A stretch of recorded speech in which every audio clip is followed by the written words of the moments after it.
What's up, everybody? Welcome back into the Pack a Day podcast. Happy Saturday. I'm your host today, Andy Herman. You can follow me on Twitter at Andy Herman NFL. Appreciate all of you who have been following along, especially on the Pack a Day podcast Twitter channel. Huge thanks to Tyler Herrick, who does the social media for me, reaching 10,000 followers over on the Pack a Day Twitter handle yesterday. So kind of a cool milestone there. So if you're not following already, make sure to go and follow at Pack a Day podcast. On to today's episode. Before we get to the main topic, just one piece of news from Friday. Actually, I guess a couple. The first is that Jerry Gray did not get the Falcons defensive coordinator job. So that opens up the possibility that he could return to Green Bay. It's possible Green Bay could just want to go in another direction. Remember, Rob Demovsky of ESPN reported that Jerry Gray is not under contract. He's basically a free agent. So he could go to another team as a defensive backs coach somewhere else. And Green Bay could fill that opening with somebody else, maybe a Jim Leonard, maybe Wilkes from the Panthers, who held that job. There could be a couple different options there, but the big thing right now is that he did not get the defensive coordinator job in Atlanta, so there is the possibility he could return to Green Bay still, if that's something that you are hoping for. The other non-news sort of news is that Allen Lazard just posted a cryptic thank you on his Twitter. Maybe he just wanted to say thank you to his Twitter followers. Maybe he meant to text it and accidentally tweeted it. Who the heck knows? Maybe it was a thank you to Packer fans. Usually if you're saying thank you to Packer fans or something like that, you're going to pull out the notes app and write a little spiel and take a picture of it, whatever. But either way, he had a cryptic thank you. Maybe that is his goodbye. Tough to say, but worth noting, I guess, anyway, because that's the day and age we are in of cryptic tweets and what do they mean? And I don't know, whatever. But Allen Lazard tweeted thank you on Twitter, and that's, I guess, very noteworthy. So we had Lazard, we have Jerry Gray. Those were the pieces of news from Friday. Other than that, just our main topic for today, which I figured with the offseason looming, I just wanted to take a quick look. Nice, simple, easy episode today. What are the priorities for the Packers? So I ranked them from basically lowest priority to highest priority and rank them by position groups. And so we'll go 11 to 1, one being the biggest need, the highest priority of what they need this offseason. And I should say here, it doesn't necessarily mean that like from a positional value standpoint that it's the most important, but it is basically a barren position. You could just look at it and be like, all right, they need a lot of help there. So that's kind of how I looked at this. So let's just kick things off. At number 11, the least need, the least priority this offseason would be linebacker. And it's not that it doesn't need a little bit of fixing up, because they're going to need a couple additional bodies. In fact, you basically look at it right now and there's 3 inside linebackers on the entirety of the roster. You've got Devondre Campbell, Quay Walker, Isaiah McDuffie. Those are your main 3 that you have any, sort of faith in. And Campbell is going to be your starter. If you look at his contract, he is not in any situation where he's going to be a salary cap casualty this year. Even if they do the complete rip the Band-Aid mode, I would still expect Campbell to be back this year. And then you've got Quay Walker, your young up and coming starter, who you're expecting to be your starter for the foreseeable future. And then even Isaiah McDuffie showed some flashes where he could potentially play maybe even a little bit more than he did last year. Probably not what you want, but not the end of the world. And he could easily come back, or he will probably come back and be a core special teams player. He's under contract, etc. So you're starting off with Campbell, Quay, and McDuffie, which is a very logical 1, 2, and 3. And the only thing you're looking for there is basically special teams depth. And maybe you grab an inside linebacker 5th, 6th, 7th round, hope that they maybe can develop into something. Maybe you found a diamond in the rough. And if not, they can help you on special teams in the meantime. I think that's what you're probably looking at there. So definitely some small need, but nothing worth noting. Number 10, and this is a very interesting one and almost impossible to discuss at this point, but it's quarterback. The reason I say it's impossible to discuss is because we just don't know what's going to happen, right? As of right now, as we sit here today, Aaron Rodgers, Jordan Love, and Danny Etling are all under contract for the Packers. So if you look at it that way, there's basically no need, right? And you could very much argue, even if Rodgers and Love are back, if you don't pick up Love's 5th-year option and you're expecting Rodgers maybe to just play one more year, you have a complete need in 2024 for a quarterback. So you could say like, hey, we better get one now, just in case that would come to fruition. So a quarterback in the draft could become a top priority if you're not planning on picking up Jordan's 5th-year option, and if you think Aaron's going to just play one more year in Green Bay. So that could actually become a priority of getting another young quarterback in that scenario, even if they're both back. If Aaron's gone, you clearly need some sort of veteran presence to pair with Jordan Love, or even you could draft another another, pick. You could get a Zach Wilson or some sort of quarterback in a trade that is, coming from one of the teams that you're trading for. Maybe a Malik Willis in Tennessee. Maybe, there's a variety of different, like maybe a Mac Jones or a Bailey Zappi in New England. Like if you're trading them to another one of those teams, you could get a quarterback back in return. That's not unfeasible either. And then, if for some reason, Rodgers is back and Love demands a trade and he's gone, then once again, you have a need at quarterback there. So either way, if they're both back, you could say, hey, we still need a young guy for next year. If Rodgers is gone, you probably want to pair him with, Love with another quarterback. Clearly, I don't think you're going into the season with Love and Etling. And if Love is gone, then you need a young developmental quarterback to pair with Rodgers. So either way, it probably ends up being some sort of need. But as it stands right now, Rodgers, Love, Etling, it's not anywhere near a priority. It just that could change at a moment's notice. Number 9, I'm going running back. And the first thing I'll say here is, like, once again, you've got Jones, Dillon, Patrick Taylor, Tyler Goodson. If you have that going into the season, you feel like that's totally fine. You can go in with those 4. I really like Tyler Goodson as a 4. Patrick Taylor showed that he's capable as a 3. Dillon's a good 2. Jones is a good 1. So like you're set. You legitimately could probably go into the season without adding another running back. You probably need one more like undrafted free agent for camp just to get through preseason and training camp and stuff. But like that would legitimately be it. Now, the flip side here is that Jones's contract is interesting. I do think he's back, but you're also getting to the point with Aaron Jones where you would like to have a young up-and-coming running back, and maybe you just think that's A.J. Dillon. I'm not quite there yet to say, like, we're just going to hand the entire running back position over to A.J. I think you want another young, dynamic running back to pair with him. So at some point, you need to start developing that.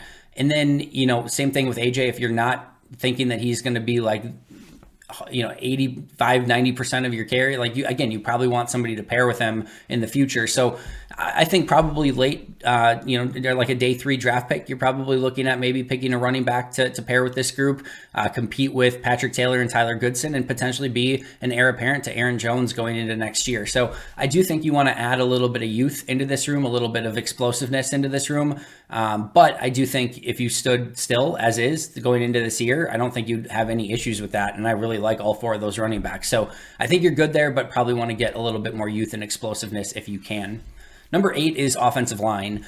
And this is a really interesting one to discuss as well. Just to, players under contract, you have Bakhtiari, Zach Tom, you have Yosh Nijman as a restricted free agent, Luke Tenuta, Caleb Jones, Rasheed Walker, Gene DeLance, Elton Jenkins, John Runyon Jr., Royce Newman, Sean Ryan, and Josh Myers.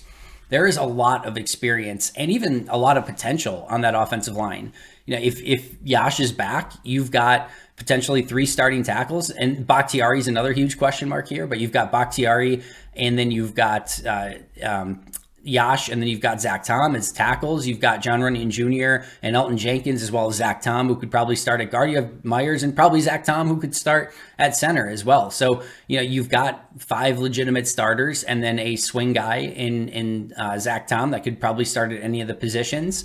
So that gives you a lot of flexibility. You're hoping that Zach Tom, Josh Myers, John Runyon Jr., even maybe Elton Jenkins, maybe Yosh Nijman, that those guys can continue to get better. Not to mention your sort of lottery tickets in Rasheed Walker, Sean Ryan, even Luke Tenuta, Caleb Jones, like some of those guys hopefully pay off at some point as well. So you have a really nice mix of like experience, up and coming talent, and a couple lottery picks, and you have a ton of bodies. So, and you don't have like they have a huge hole at like right guard and they have to fill it. No, like they have starters at all 5. Even if Yosh isn't back, even if somehow a restricted free agent, like you still have starters at all 5 with Zach Tom starting at right tackle. Then the Bakhtiari situation is interesting. What do they do with his contract? Is he back? Is he tied to Rodgers?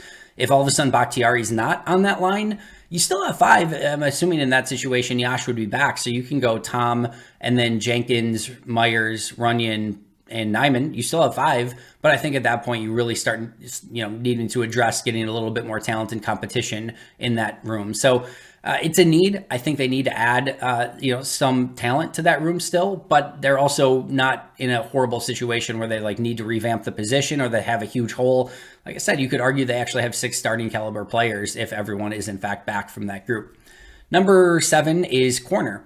This is another really interesting one. I expect Rasul to be back. That's not a complete lead pipe lock, but I still think that is the likely scenario. Then you've got Eric Stokes and Jair Alexander. And, Stokes is going to be returning from injury. We haven't heard anything about that injury, which is kind of odd, kind of weird, but haven't heard anything. You're expecting Jair, Stokes, and Rasul at this point, but then you've got basically nothing. And if Rasul's not back, then you really have some issues. Keyshawn Nixon's a free agent. You have Shamar Jean-Charles, Keandre Thomas, Tyrell Ford, and then Benji Franklin, but that's not anything. Like you're not comfortable about any of those. And if all of a sudden Rasul is gone, then that becomes a much bigger priority. And if Stokes is having injury issues that we don't know about, that becomes a much bigger priority. So it's sort of one of those situations, again, as is right now. If you told me, all right, we're going in with Jair and Rasul and Eric Stokes as our top three, yeah, you could probably get by with Keandre Thomas and Shamar Jean-Charles as your 4 and 5 and get through the season. But you want to add some youth, you want to add some talent, you want to add some competition to the back end of that roster. You want to add a Keyshawn Nixon back, clearly. That would be something that would be very valuable there. And now you have a number 4 corner that you have a lot of trust in as well. So it's a need. And I do think, and you could have Rasul switch to safety as well, which we'll talk about in a little bit, which would open up more spots at corner. So I do think there is a need there. I do think they need a bit more talent, and you're just playing a little bit with fire if you just go in with Rasul, Jair, and Stokes, and all of a sudden one of those guys goes down. If right now, as roster stands, all of a sudden now Shamar Jean-Charles is playing basically almost every snap because nickel defense is your starter, right? So I do think they need a little bit more talent there. Number 6 is defensive line. You got Kenny Clark, you got Devontae Wyatt, you got TJ Slayton. This is kind of like every position, right? You have your starters. You can go into the season with Clark, Slayton, and Wyatt, and you feel pretty darn good about those starters. But then your depth, Jonathan Ford, Chris Slayton, this is kind of like corner where, like, yeah, you could probably go into the season with those 5 as your main 5, but if you're relying on Jonathan Ford or Chris Slayton to be, any sort of real rotational players, you're probably not doing yourself any favors in that situation. And you would like to see, especially guys like Wyatt and Slayton not have to be relied upon for 50, 60 snaps to start the year. You would like a little bit more depth there, and I'm always pro getting Kenny Clark more help. So Dean Lowry not under contract right now, Jerron Reed not under contract. So I think there's a gap there, and you could fill it via the draft with young defensive linemen, young talent, or you could go out and get kind of a stopgap rotational player as well. Maybe you bring back a Jerron Reed, which would help a lot of things also. So I think they could go in a few different directions, but they do need a little bit more depth along that defensive line. Number 5 is edge rusher. So this is another interesting one. Again, you look at the top 3, Rashawn Gary, Preston Smith, Kingsley, and Igbari. All right, as is, I like those 3. But once again, we have caveats here, right? The depth isn't good enough. I don't want to have to watch Jonathan Garvin anymore. I'm so sorry, Jonathan Garvin. I wish you all the success in the world. I can't handle any more Jonathan Garvin snaps. That has to be upgraded. And then Ladarius Hamilton, same thing. We don't need any more Ladarius Hamilton snaps either. As I will always say, I will always just be rooting that both of them turn into Hall of Fame players. That would be awesome. Or just good players. That'd be amazing. But I just haven't seen it, especially from Jonathan Garvin through multiple seasons of snaps. But then you've got your 3, right? Enigbari, Preston, and Rashawn Gary. And that feels pretty good. That's a pretty darn good starter or rotation of 3 edge rushers. The issue is that Rashawn Gary's coming off a torn ACL. Preston Smith's contract is questionable. I think he'll be back, but you still want to start developing the next guy that can be there for next year. And Enigbari showed a lot of flashes, and I really legitimately believe he can be a starting edge rusher in this league. But he needs to put on functional strength, or he's not going to be able to hold up at the point of attack, which we saw last season. So I do still think, especially with Gary coming back from IR or from injured reserve, specifically his torn ACL, and Preston Smith being a little bit questionable as to whether or not he'd be back, I do think you want to add more talent, more depth at this position. It's maybe not like a 1A need, but I don't know that you want to go, even if Rashawn's just taking a few weeks to get back from injury, I don't know that you want to go in with just Preston and Enigbari as your starters and, no depth, right? So I think you need another significant piece here. It just depends partially on what happens with Preston and how early Rashawn's going to be ready to play next year. Number 4 is wide receiver. You got Watson, you got Dobbs, you got Toure. You're hoping that's going to be the future of your wide receiver core. You took a flyer on Bo Melton from the Seahawks practice squad. You've got Jeff Cotton from their own practice squad, but that's clearly not enough. They need a little bit more, whether it's Rodgers, whether it's Love. You need more talent in that room. And just because you have 2 potentially explosive young playmakers in Romeo Dobbs and Christian Watson, there's no reason you need to stop there. Go get a third, whether that's a first-round pick, second-round pick. I don't think it's a great free agent class. If Rodgers is back, you probably bring back a couple of veterans or bring in a big-time wide receiver potentially.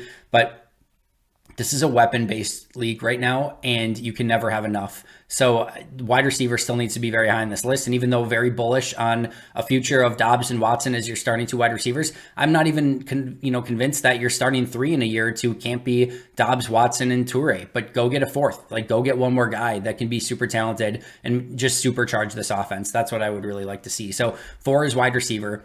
Number 3 is specialists. You've got Parker White currently as your kicker. You've got Pat O'Donnell as your punter. You got Jack Coco as your long snapper, and Keyshawn Nixon right now is not under contract. And even your big time specialists, Keyshawn Nixon, Rudy Ford, Dallin Levitt, all free agents, right? So right now you're basically looking at Parker White, Pat O'Donnell, and Jack Coco. That's not good enough. Coco was not good enough last year. O'Donnell was meh. He's 31. He's got a contract you can save money from. That's not a lock. And then you certainly aren't going to go into the season just with Parker White just as he's our kicker now. You're definitely going to minimum need competition there. So this is a massive need. And if Green Bay wants to go back and have another really talented special teams, then this is a position that needs to be really, really improved, and it just needs to be a priority. Otherwise, you're going to see the Packers special teams drop back to 31st, 32nd again, which you just don't want to take a step back there. Number 2 is safety.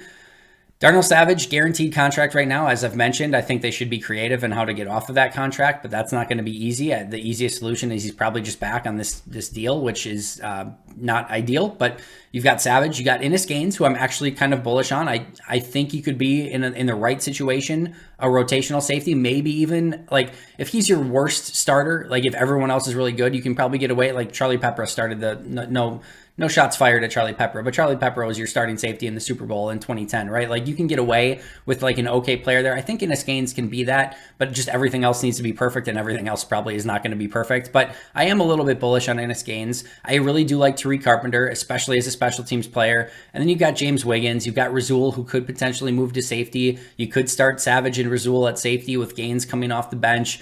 You just need bodies here. You need a huge increase in talent. Adrian Amos is a free agent, and there's just no question about it. Safety needs a complete makeover, and I'm hoping that's what we see this offseason. And then number 1 is tight end.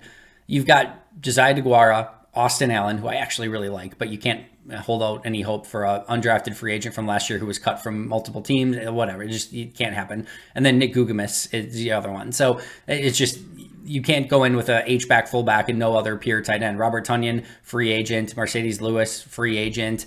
Tyler Davis, I think, is exclusive rights, so he's probably back. But even does that really make you feel all that much better? Probably not. So this is just a position that, like safety, needs a complete and utter overhaul. New bodies, new talent, new everything. So that to me ends up, and this is again where we can talk about positional value, right? Because you can talk specialists, not priority 1A, safety, not a premium position, tight end, not a premium position. You can win without premium players at those positions, but all 3 positions are just so barren at the moment that I don't think you can argue that any other position has less talent than tight end, safety, and the specialist group right now. So those to me end up being the top 3 priorities. That is going to do it for me today. Thank you so much for joining me. I'll be right back here tomorrow with an all new episode. But until next time, and as always, go Pack Go.